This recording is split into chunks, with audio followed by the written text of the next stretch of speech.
Yeah, we had a better start in the game, obviously, directly with the corners, the 2, 3 corners we had in a row, and then we made a few mistakes, that's right.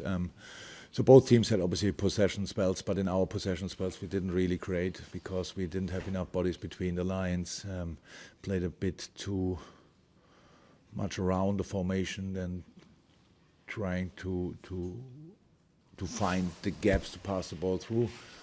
On the other side, when Arsenal had the ball, then we didn't defend enough front-footed. We knew with the way they do it in open play situations, that you have to be patient, but just until a specific moment, and then you have to be there. And when Diogo goes, then we have to follow. And we had actually the lines in general were too deep. So then it was like you said, the first half. So, but I was quite happy when it was over because then we could adjust a little bit in half time. But we needed maybe still a wake-up call or the alarm bell from Thiago, increasing the excitement level a lot. And yeah, Ali could save us in that moment, and from there we did a lot of things better. The first goal is a good example. So like I think it was Thiago stepping in with the ball, like changing the direction in the right way, pass the ball through. All of a sudden there was the gap. I don't think we had in the first half one of these moments where we had all these balls giving to the striker, foot on the ball, defender in the back, and these kind of things. So we needed to move more in the front line. What we did there, and then Diogo finished it obviously brilliantly off. Yeah, and then the rest is what you saw as well. Were you going to take Diego off before you scored? Yeah. Yeah, the plan was before. It didn't take him off because he scored. Yeah, no, oh yeah. Yeah, then Bobby would have scored that goal already probably. Yeah, on your attack, Gary Devil said on Monday that it's a joke of a front line, and he actually thinks that could be the difference between yourselves winning the title and Manchester City not. The fact that you've got so many options available to you. How do you choose them game to game? It must be an absolute dream for a manager to have those players of that quality to pick from. I don't like these discussions at all, to be honest. I mean, like talking about City and as if they would miss a striker. That's a joke. The way they played, they had against Crystal Palace, they had like 5 or 6 clear-cut chances. Had nothing to do with not having a striker. You tell me De Bruyne hit the crossbar because there was no striker. You cannot open discussions like you want. One side, one day they are the best team in the world, and on the next day they miss a striker. So football is not that easy. You just put a striker there, and all of a sudden he finished the situations off. We need our boys in different ways as well. It's not just that you can be a striker who scores goals. If you want to be a striker for Liverpool, you have to work your fucking socks off in each game. You have to defend the width. You have to defend the whatever, and that is important. That's why we changed, not because they didn't score, because they scored and we still changed. But it's about how much can they help us in all the situations, and for that we need fresh legs, and it's not a massive problem, to be honest. To find the right lineup, it depends to the moment and stuff like this. Who played how many minutes? If you have the chance, it's the first time we have it. Usually, years ago, it was like Sadio and Mo played all the time, and Bobby pretty much all the time, or Divock played. That was the situation, and maybe that's the reason why we were never in more competitions. We just were in two or whatever. So, no, it's not. I don't have a problem with that. Divock Origi was on the squad today. That's a joke as well, because if you would see him training, you think, how can you leave him at home? But that's it. Your recent run of games compared to City's, that you've had a very hard, last 12 to 15 games. City. No, Liverpool. Yeah, we had. Elaborate. No, we had. Well, I think we had 6 games more than Arsenal. You can see that as well. So because not if you play or not, but we constantly travel. We go here, we go there. We are in a hotel and stuff like this. Since we met last time, we had 6 games more than them, I think. 13-7, if I'm right. So 13 games, it's really mad, and it will not stop, and that's how it is. But it's actually, I don't complain, we don't complain, it's just how it is. So you wake up in a different hotel, and somebody tells you where the restaurant is. So, and then you try to remember the number of your room. That's our life in the moment, and that's why I'm so happy today, obviously, because come on, coming here to Arsenal in that moment against this team, winning 2-0, that's really special.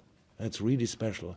Do you feel this many games has actually given you a momentum to close? Because we won them, yes, but not all of them, but some. Yes, of course, gives momentum, but momentum is the most fragile flower on the planet. Somebody just walk past you and steps on it and done, and then you work again. I don't know how long to get kind of a momentum back. So I'm not a big friend of momentum. It's just get through it. Really, find the way in the game to get through it, and then let's see where we end up in the end. It's a tough one. And just one last one.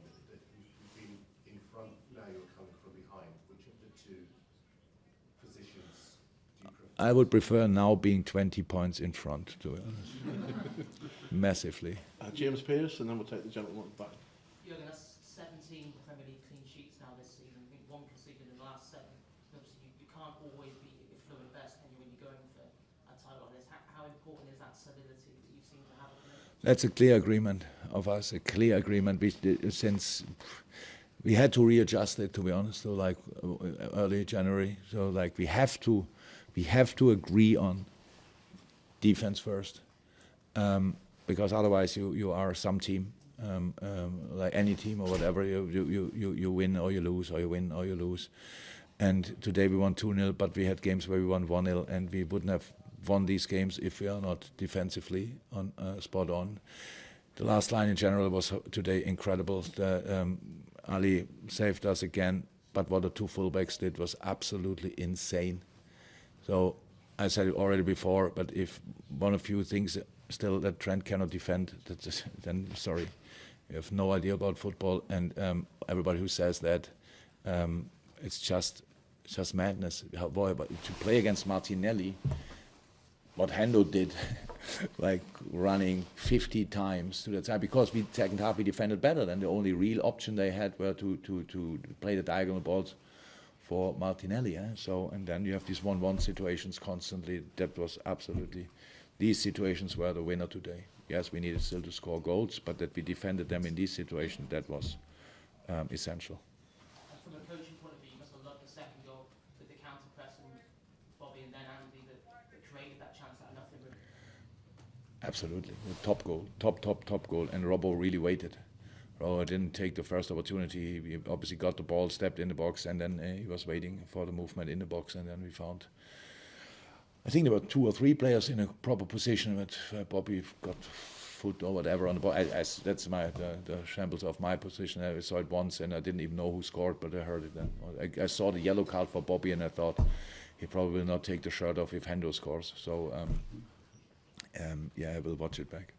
Yeah, so we can see you're very happy now. It was an impressive win against a good Arsenal team. But like you said, the first half you were almost glad it was over.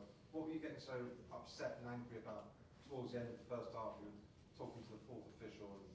Oh, the situation with Sadio Mane, I'm sick of it. Just sick of it that you take a player out. It's like they could have done what he wanted.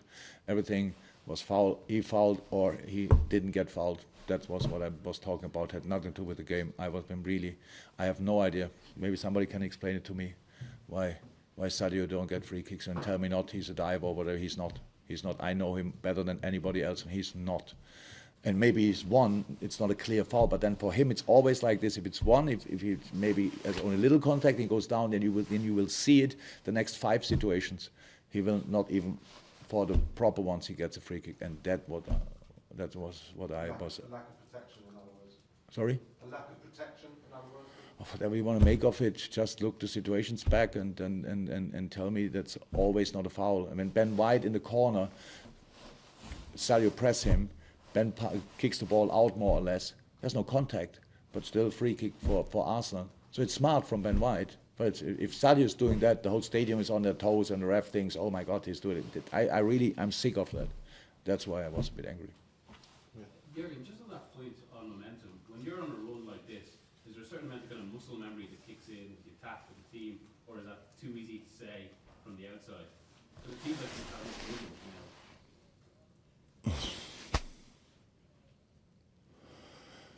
Rhythm is good, but rhythm is as well playing all 4 days or 5 days. It's rhythm as well. Playing all 3 days is rhythm, but it's a really intense one. Yeah, we are used to it. It's how I said. It's no complaining about it. Sorry, we want to be part in all competition. That's how it is. Yes, and we make changes in some games and more, and others less. But it's intense. But it's nothing. It's fine. It's absolutely fine. But yeah, we have kind of rhythm, but the opponents are they have all quality, but they are really different, all of them. So, and you always have to find a way against this team. And today it was Arsenal, and we found a way, and that's good. How it's felt to be gradually reeling City in here. You know, what have you been driving towards? How has it been for you as a team? And give us a bit of colour on that process as it slowly comes towards you and you've slowly caught them up like the kind of lion chasing a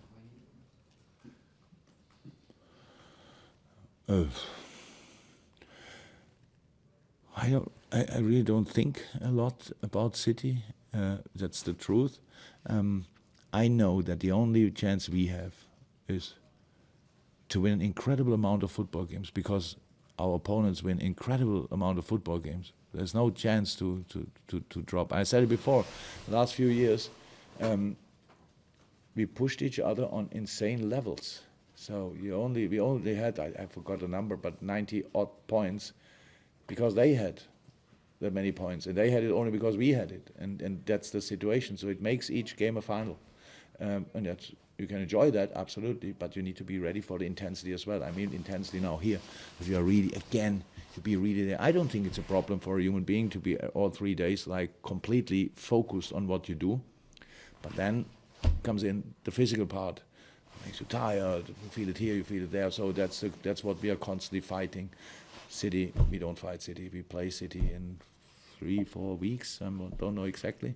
Then we will give them hopefully a proper fight. But apart from that, we are in a good moment. We're in a good mood. That's all clear. But we know the only way we can do it is to